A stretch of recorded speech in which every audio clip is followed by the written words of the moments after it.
You have a superpower. You can perfectly predict the past. I mean, a flawless track record, right? You can know when a stock is going to fall. You know when a friend was going to break up. You knew when you were going to fail that test. You knew when that friend that betrayed you, you knew he was going to betray you. I mean, it's amazing. And the real you makes a bunch of mistakes. And you know that, and I know that. The real you gets multiple things wrong, is never fully certain about how things are going to turn out. And, maybe a bit of ego is involved to just try to really push for that. I know how this is going to be, but most of the time, there's a part of you that's praying that it's going to turn out the way you think it will.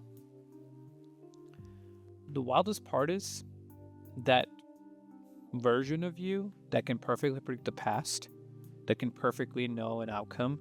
When you think of those memories where you knew exactly how things were going to turn out, you genuinely believe that that was real, that you really knew, that you had a gut instinct that this was how it was going to be. And the reason I know that is because I do the same damn thing. It's something wild that I've learned about. It's literally our brain rewriting our history in real time. Scientists call it hindsight bias. I like to call it retroactive certainty. And it might be one of the most dangerous things our brain does. Now, why is that? Well, think about it this way. An actor drops a tweet that makes him look super dumb. And everyone in the comment section, when you start reading, just starts railing on this guy, talking about how he is the worst person ever, knew from year one, knew it from the beginning, blah, blah, blah, blah, blah. Just a constant hammering on that guy, right? Like they knew that this guy was an asshole. But then when you look back, let's say a month, 2 months prior to where this actor might have made a dumb tweet, and nothing but praise. So what happened? Those people who had all of these negative things to say just didn't show up. Back then, there's a probability that could have happened, but let's be honest here. There's something weird going on. And it's not just in, social media that this happens. It happens in our personal life too. Think of a breakup that occurred. Think about all the scenarios where you start remembering every text that gave you evidence of why this was not going to turn out well. But when you really try to think about it, it could have been that when their relationship was going on, you thought that they were going to be together forever. It happened to me too. An example that I can give is when I rebranded my channel. When I rebranded my Red, Black, and White channel to my name, which is linked by the way. But once the rebrand was done, and now, I'm 40 plus videos deep, I think back and I'm like, this was the right move. This was the right play. This was supposed to be this way. But if I was to really think back to the first couple of days when the rebrand actually had happened, there were multiple moments where I was going back and forth of whether this was the right move or not, right? It was constantly worry and confusion and a bit of spiraling of like, did I make a mistake?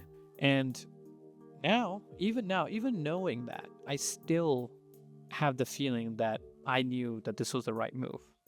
Even knowing, I still have this bias in my head, this retroactive certainty that I made the right decision.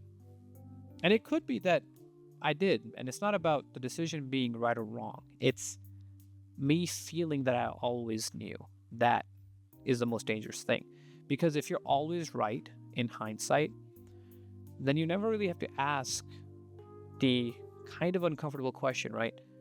What did you actually miss?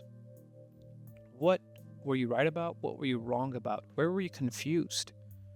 If you can never ask that question, if you can never realize that you did not know something in that moment, then it's actively stopping you from learning. Now, this bias was explored a lot by a couple of scientists. In 1975, researcher Baruch Fischhoff. Sorry about brutalizing his name. I bet I will brutalize multiple more names. I don't know why, but scientists always have like the wildest names. Like they always have the most complicated names. It's like if you want to be a scientist, you need to have something more complicated in your name. You can't just have Joe. Okay, it needs to be something like Baruch Fischhoff. And anyways, what I'm saying is this researcher proved that there is a optical illusion in our memory. The moment we learn about an event, an outcome of an event, not just an event, but an outcome of it, it instantly contaminates our memory of the timeline related to that event. He calls it creeping determinism, which is basically our brain makes it look like in this timeline that this outcome was inevitable, that this was meant to happen. Best way to describe it is like a Google Doc. In the beginning of this, before, let's say the event just got started. Let's say a relationship got just started. You have a Google Docs of the relationship. Things are going amazing. Love being with this person, blah, blah, blah, blah, blah, all the good stuff. But every time there's a fight, every time something happens, that Google Docs is getting updated, right? But it's not getting updated by just the facts. It's getting updated by how you felt about those facts. So every time there was a fight, you start seeing there was something off about this relationship. And it's getting updated so much that once an outcome happens, let's say you break up with that person, and you look back in that Google Docs, it's been changed so many times that it pretty much looks like this relationship was doomed, that you knew that this was going to be not a good one. All the moments where there was something positive that you might have thought of, all of that has been changed. It's all been updated. There's no version history look back of like, oh wait, 2 months into the relationship, I thought these things. No, you knew this was not going to turn out well. And that makes you always look right. It makes you look like you knew how things would always turn out. Now, why does our brain do this? Well, the reality of it biologically is kind of terrifying. So the weird thing about our brain is that it hates confusion. It hates random events. So think about it this way. Circle, fish, king of spades, color purple. What's common between these four things?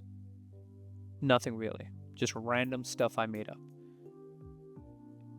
Did you feel slightly uncomfortable trying to figure out something here? That slight bit of uncomfortable feeling, that's what our brain hates. Our brain hates having random things occur or things that we didn't think of.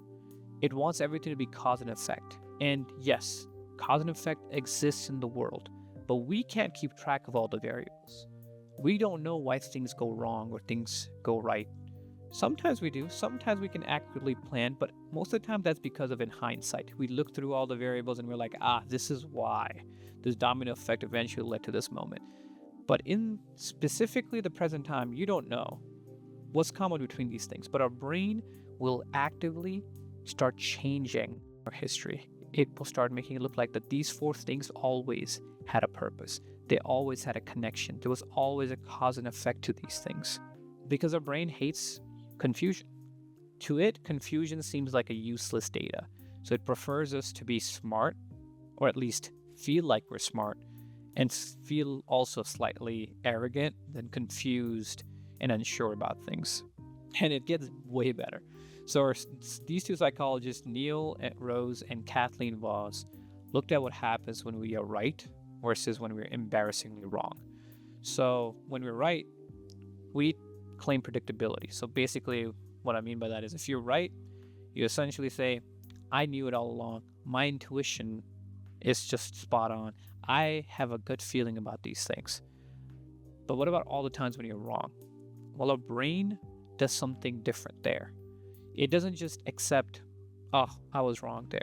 It will instead focus on inevitability. Basically, it makes the memory a bit softer on ourselves. It makes us feel better about ourselves by saying, it was just a guess. There was no way for anyone to predict that moment. Nobody could have known. So when we're right, it's a prediction. When we're wrong, it's almost like a joke. It's almost like nobody could have guessed it. So you learn about the story of being right, but you never learn the lesson of being wrong. That's worrying because I think most of the time we all can agree it's when we're wrong that we learn the biggest lessons. Now this bias, it's pretty sophisticated. It's like a historical, it's like you're having your personal PR team. It's they're making sure your popularity stays up no matter what. And what I mean by that is, back in 1980, right, there was a psychologist named Anthony Greenwald who published a famous paper where he called the brain the totalitarian ego. He proved that the ego acts like a dictator, rewriting the country's history books so the leader never looks stupid.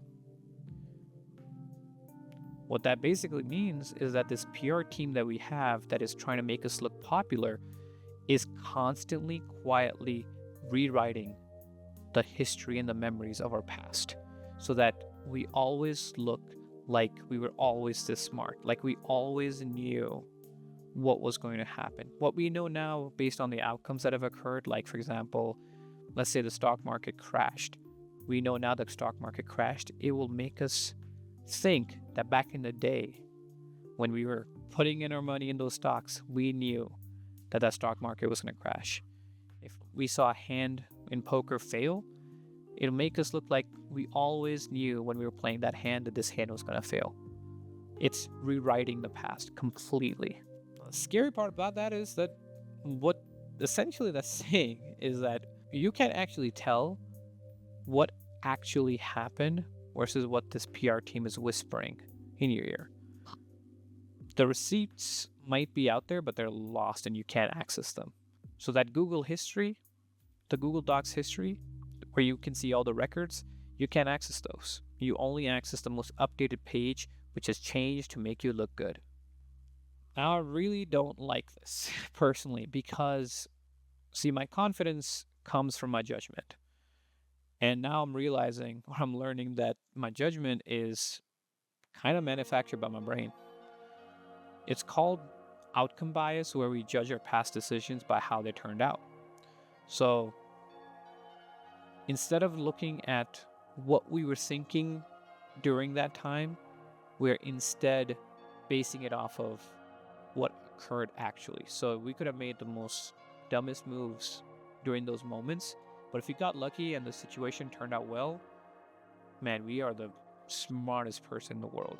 So like if I was playing, again, going back to poker, if I was playing a hand in poker that I was playing it horribly and I had no idea if I was going to win or not, but then I won, a week later, it's going to be like, man, I can't believe I played that hand so amazingly.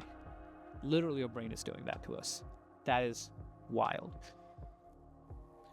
So this makes me wonder, what I've learned from my own life, like how much of that is actually wisdom, how much was I actually right, and how much has it been manufactured? And it's kind of a scary thing. Now, I'm not saying that we need to just start going through our history and finding out where we were right or wrong. I think it'll be pretty hard to, especially if you don't have a way to really track down your actual decision making in those moments. I think it's okay to just say that some of my memories might be fabricated to make me look smarter than I am. But now, what to do from this point on? I don't fully know. But I think that's kind of the point. I think sitting with this confusion is probably the right answer. I think being okay with being uncomfortable and really not knowing something, writing down, if you're thinking about a scenario or something that's happening right now in the world of, whether it's the market, whether what's happening in the world, what's happening with a celebrity, whatever it might be, whatever you're interested in, just write down that you don't fully know what will happen. You can say that you have a probabilistic guess. You can say that I think 60% this will happen, but you don't really know because the outcome hasn't happened yet, right? And I think if you write that down, at least there's a physical evidence that you could look back at, that your, PR team in your brain is not fabricating. And you can then say, yeah, I didn't know what was going to happen in this moment. I had a guess, but I didn't really know. And I think the more we do that, the more maybe this bias subsides a little bit and we're able to properly learn from our mistakes. And I think that really is the main point on this one. But on your end, tell me your story of when a dumb thing happened and you felt that you knew it was going to turn out that way. Drop it in the comments, because I'm still trying to figure out how to create a proper strategy against this, and maybe we can figure it out together.